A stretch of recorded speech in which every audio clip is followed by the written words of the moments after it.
Hello computer science students, welcome back to another assembly video. We're going to do one more logical program to give you a little more feel for and comfort with writing an assembly, and then we'll be done with the logical programs, and we'll have a couple extra videos just to kind of help chat about a couple more things you can do. And so then this last program, basically it's very simple. Given a number, we want to determine if it's even or odd and print out a message saying whether it's even or odd. So let's jump in. We're going to again use the nano editor, or at least I will recommend that. We'll call this one EvenOdd.s. And we'll start with, as we have hopefully gotten in the habit, a comment with the name of our file, the purpose of it,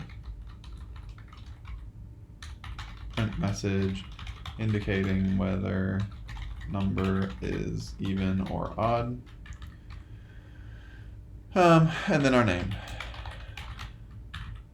And then we'll have our dot syntax unified dot global underscore start. Oh my gosh, if I can type that. And then our start label underscore start colon. All right. So similar to the last one we did, we're using some strings. So the next thing I'm going to do is create my data field, my data area. And so we'll have a message for even. Call it even MSG. We'll use it in ASCII, so we do .ascii, and we type even number with a \n, a new line at the end, and our odd message that says odd number, which will print if we determine the number is odd.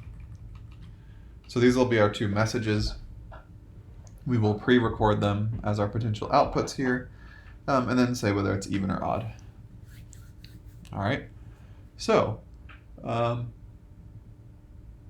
do we need to do here? Well, to start, we need a number. Let's store this in register 3. The reason I'm starting in register 3 now is because we've seen, oh sorry, let me move register 3. And let's try a number. We'll just try 14 first. So why are we doing R3? Well, we know that R0 is typically used for return values, or it could be messages that you're printing. So we may as well not complicate that with the actual number we're looking at. R7 is frequently like, what are we going to do at the next system interrupt? We've seen that before. R1 and R2 are even used when printing messages, right? R1 is where is the message, and R2 is what's the length. So we may as well start in R3, since we know that that one's not really used for anything or shouldn't be used for anything here. And so we're just going to store R3 is the number we're assessing, I guess. It's the number we want to look at and determine whether it's even or odd. All right, so in regular programming, in languages that you're used to, hopefully you've done an even or odd problem. And typically the way you do that is you use mod 2 and you look at the remainder, right? So mod 2 gives you the remainder. So you divide a number by 2, see what the remainder is it 1 or 0? And that's how we determine even or odd. So we'll call this part of the loop mod. Well, how do we do mod in assembly? There's no mod command. Well, let me provide a little guidance here. So what can we do?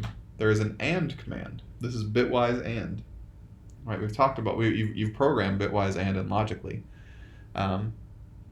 So the way the AND command works is you give it a destination register, in this case R4, something that you want to AND, in this case R3, and what do you want to AND it with? I'm going to put the number 1. So let me give you a second to think about this. This is binary, right? If we AND some value in binary with 1, let's do an example here. Let's do 1, 1, 1, 1, 1, 1, 1. So 8 ones. And we do a bitwise AND, that's typically represented with 1 AND sign, with binary 1. Well, what's binary 1? 0, 0, 0, 0, 0, 0, 1. Right? All right. If we do this, what's the result? Well, we would get 0, 0, 0, 0, 0, 0, 1. Right? All right, well, what is this number?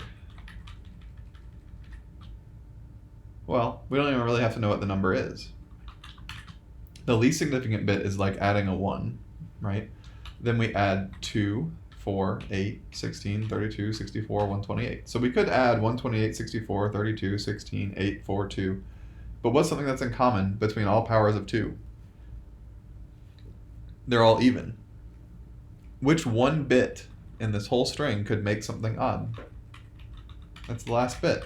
In fact, if you think about it, this bit is simply a measure of is the result here even or odd.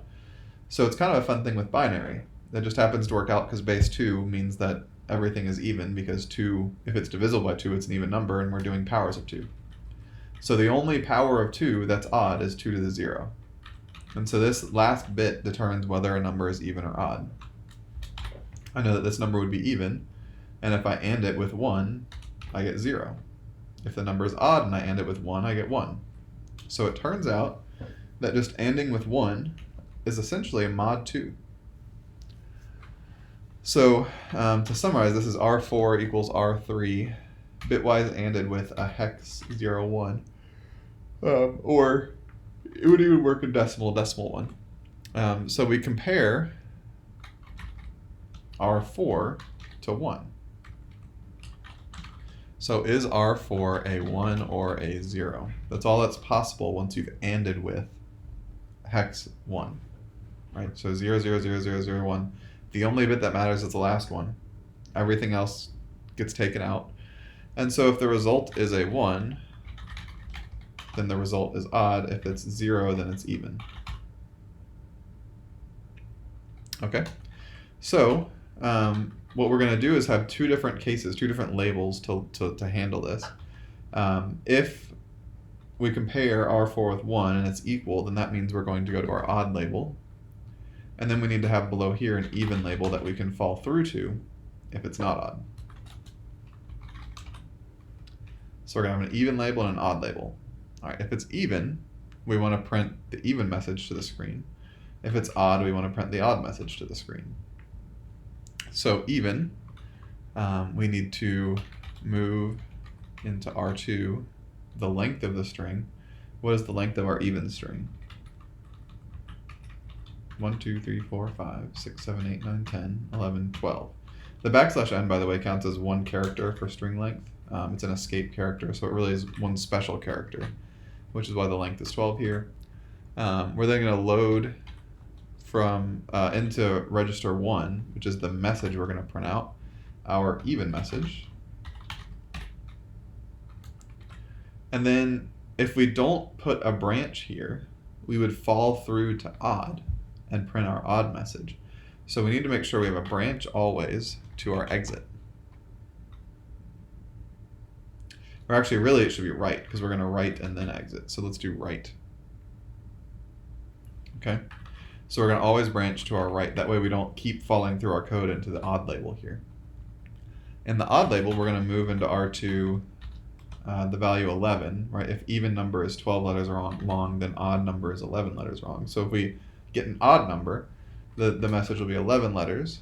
And then we will load register 1 with our odd message. And now we can jump down to our right label. Okay, so if it's even, we load the length of the even message and the even message and then jump to right. If it's odd, we load the length of our odd message and the odd message, and then we fall through to right. We don't actually have to branch because code will just keep running into our right label. So we're going to write. If you remember from our last one, to write, we move the value 4 into R7. We move the value 1 into R0, which means standard out. Really, it's our terminal. We're going to write to our terminal. And then we do run our interrupt, SWI0, and then our exit code. Move. This label is not needed, but it can be helpful to have, and it's probably a good habit to always get into writing the exit label in case you ever need to reference it later, to always be able to exit. And then we're done. So to recap, we put a number in R3. This is the number we're going to evaluate. We try out mod by ANDing with the value 1. If the result of bitwise AND with the value 1 is a 1, then we're odd. If it's 0, then we're even. Sort of like the mod method, or using the mod command in a traditional programming language, or a higher level programming language, I should say. And then if it's odd, we jump to the odd label. If it's even, we fall through to the even label. In the even label, we move in even message and the length of the even message and jump to right. If we reach the odd label, we move in the length of the odd message and the odd message itself, move to our right section, then we write our messages and exit our program. So again, Control X or Escape X, hit Y to save, and then save it as our program here. So it's a symbol, EvenOdd.o, EvenOdd.s, and link, LD, into our executable, which we'll call EvenOdd. And we'll load that from our object file, and then we will run it. And so it says that 14 is an even number. Let's make sure it actually works by giving it an odd number. I'm going to jump back in. Don't worry, I'll show you the commands again in just a second. Let's try 13, escape, exit, save, up arrow a few times, and run again, and we get our odd number. So we've tested an even number and an odd number. Realistically, you'd probably want to try a wider, a few of each, and recompile each time and test it. But that should allow us to evaluate our program. The number's printing, the program's exiting, so I think we're in good shape here. All right, and I look forward to seeing you guys next time.